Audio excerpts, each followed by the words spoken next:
బెంగళూరులో rave party Simhapuri రాజకీయాల్లో రచ్చగా మారింది. ఎమ్మెల్యే కారు స్టిక్కర్ కేంద్రంగా సోమిరెడ్డి చంద్రమోహన్ రెడ్డి, మంత్రి కాకాని గోవర్ధన్ రెడ్డి మధ్య మాటల యుద్ధం మంటలు రేపుతోంది.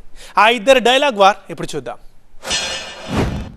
రేవ్ పార్టీలో నువ్వు బుక్ అయ్యావు. గోపాలరెడ్డి ఫామ్, గోపాలరెడ్డి నీకు మంచి మిత్రుడు.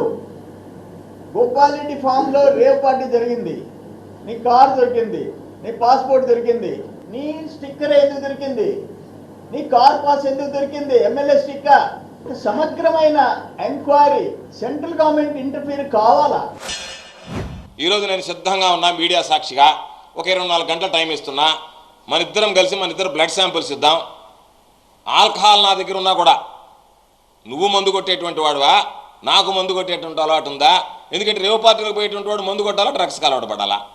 కాబట్టి నువ్వు రా అయ్యా, నేను మందు కొట్టను, డ్రగ్స్ ఇవ్వనని చెప్పాను. నేను అలవాటు పడను, లేదు నాకు అలవాటు లేదు, నువ్వు నీ శాంపిల్ నా శాంపిల్ ఇస్తా. 24 గంటలు నువ్వు నెల్లూరు వస్తా, నేను 24 గంటల్లో నువ్వు ఎక్కడ సిద్ధంగా ఉన్నా సరే మన ఇద్దరం శాంపిల్స్ ఇద్దాం. ఏం కాకాని గోవర్ధన్, నీ ఇష్టం వచ్చినట్టు నువ్వు మొత్తం కొమ్ములు వచ్చినాయా? ప్రజల ప్రాణాలు తీసినోడివి నువ్వు, ప్రజల ప్రాణాలు తీసినోడివి నువ్వు. మళ్ళీ ఇప్పుడు అక్కడ రేవ్ పార్టీ ఏర్పాటు చేసి నీ కారు, నీ పాస్పోర్ట్, నీ స్టిక్కర్, నీ గ్యాంగ్, నీ పాత గ్యాంగ్, డ్రగ్స్, మత్తు పదార్థాలు, కొకైన్, వాళ్ళందరికీ నేను కాకాని గోవర్ధన్ రెడ్డి రింగ్ మాస్టర్. వీటి మీద తీవ్రంగా చర్యలు తీసుకోవాలని చెప్పేసి నేను డిమాండ్ చేస్తాను. మన శాంపిల్స్ ఇస్తే మన ఇద్దరిలో ఎవరు నీతిమంతుడు, ఎవరు నిజాయమంతుడు, ఎవడు తాగుబోతుడు అనేటువంటిది అర్థమైపోతుంది. కాబట్టి నిద్ర లేస్తే సప్త వ్యసనాలు ఉన్నటువంటి వాడు నువ్వు నా గురించి మాట్లాడేటువంటి హక్కు ఎక్కడుంది నీకు?